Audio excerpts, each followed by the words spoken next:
dhawaada asxaabay maanta qabowgii ala gala horta ma ogtihiin maxaa u baahan tahay wax energy ku siinaayo mugdiga depressionka qabowga waqtiga xumaa la gala marka jirkaaga waa inaad ka farxisaa xagan waxay igu jirto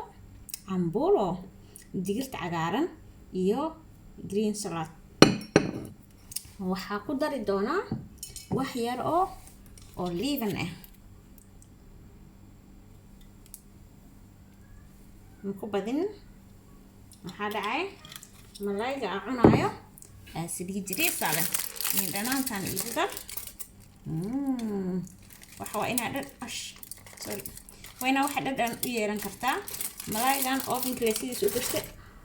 kuleel badanaa meeshan waa iiga dhaaqtay areebo fooqal areebo ma dhihi jireen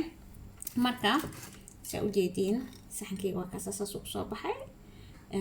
asxaabe secretka horta cunto fiican in la cuno wax yar maanta idin la qaybsanaya hadda saxankan wax badan ma igu qaadanin waqti ma iga qaadanin waxaa iska akhrisanayay digirta dabka saartay markay xogo ay bislaatay malayga asag waqti badan uma baahna asna dabka hoos ovenkan sii gashtay iyo qudaarta waxa dhan aluminium iskula riday kadibna wax yaroo maxaa la dhahaye raabis maxaa la dhahaye barar ah dusha uga shubay iyo cusbada iyo fifish isku jirto liin yar korka uga miiray that's it wax kale oo sameeyay malaha iyo qudaartaas xataa waxa dhan waa isku kordaray kadib saladkeyga oo diyaarsan waliba waa dhaqay kaliya xataa midka dhaqan waayo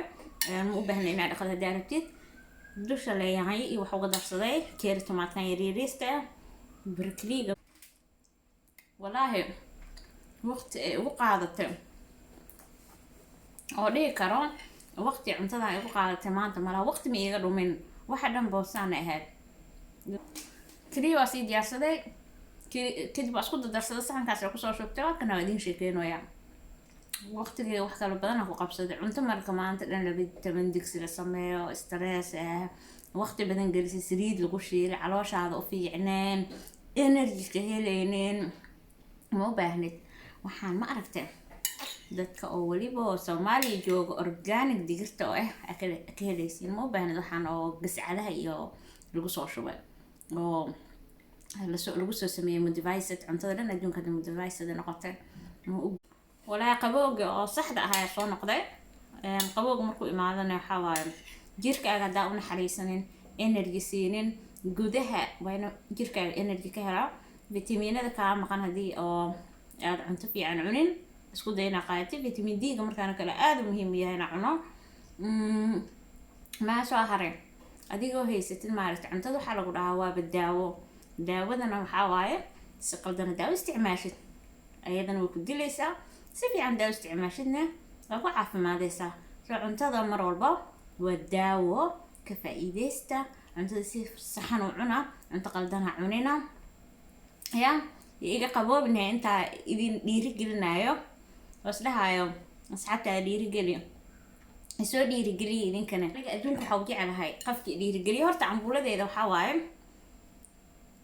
ma sha Allah aniga idin dhadhamiyo soo dhadhamiya macaanka wala miska deynaysid xagan broccoli waayo digirta kale oo dhaadheerta oo baby maxaa lahaa kan dhaadheerta aydan igu jirto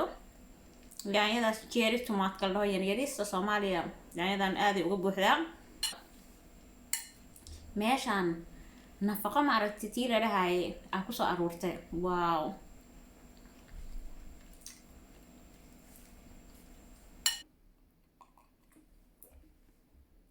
marka asxaabteyda waa tan sana ku qadeeyay dabcan waa ila qadeeyeen idinkana qadeeyda waxa si simple oo hadana faa'iido badan leh oo energy badan siinayso oo maanta waxa u baahnaa hada greenkaas proteinki omega 3 malayga oo ka helay faatka fiican wax walba jirkeyga u baahnaa alxamdulillah waa helay marka cuntada si saxan u cun si aad uga heshid caafimaad iyo firfircoonaan iyo energy maalinta aad ku shaqeyn lahayd waxaan rajeynayaa marka aad ka heshay clipkan ha ilaawin maalin walba ma idiin sheegayaa asxaabtaada lasii wadaag hadda is dhiirigelino aad ayaan idiin salaamayaa biyaha badsada biyaha